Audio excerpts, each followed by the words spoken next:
Last week, the Arkansas Board of Education voted to take control of Little Rock schools. This less than 6 months after a federal judge granted more independence to the district and ended a quarter-century of payments to boost integration. Our next guest making a visit to our state, and with that turmoil as the backdrop, she has lots to take in. She is Lily Eskelsen García, the president of the National Education Association. Lily, good morning to you. Thanks so much for being here. First off, let's talk about your visit to Little Rock. We know a lot going on here, but this was planned way before this decision. A long time ago, I was invited here by our National Education Association members here in Little Rock. They're so proud of many of the innovative schools that are going on. I'm going to a STEM Academy today. We're going to be looking at what happens when you have a lot of resources in your schools and even what can happen when you don't.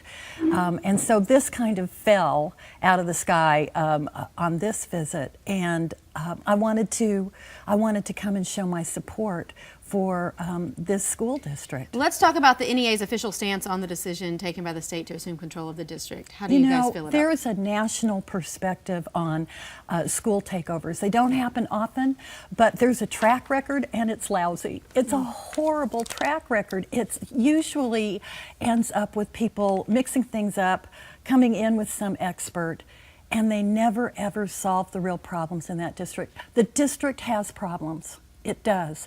But you have another organization here in Little Rock called Heifer, and I got to visit some of the Heifer projects.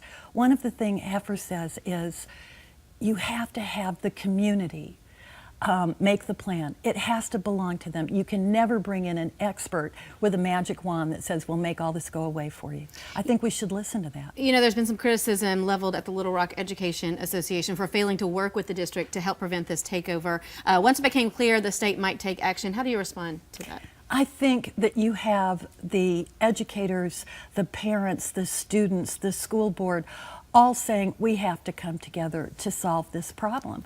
And now that is going to be harder to do when you don't have a school board, but it can still be done. I think you're still going to have parents and students and educators say we love the kids in this building. Regardless of what happens, we're going to come together and we're going to find out a way to solve our problems. You're actually in town to speak tonight at the Clinton School of Public Service. What's the focus of your speech tonight, and will you touch on this? I will, because I'm talking about what works. Yeah. I'm talking about after 12 long years of No Child Left Untested, Congress is now talking about reauthorizing this law that has turned schools, so many schools, into testing factories.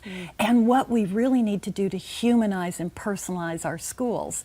I think it will be a message to the Little Rock community too, because what is working, what we've seen working globally, it's exactly what we need here. You bring communities together, you give them the authority to plan, you give them the resources they need, and you can be top.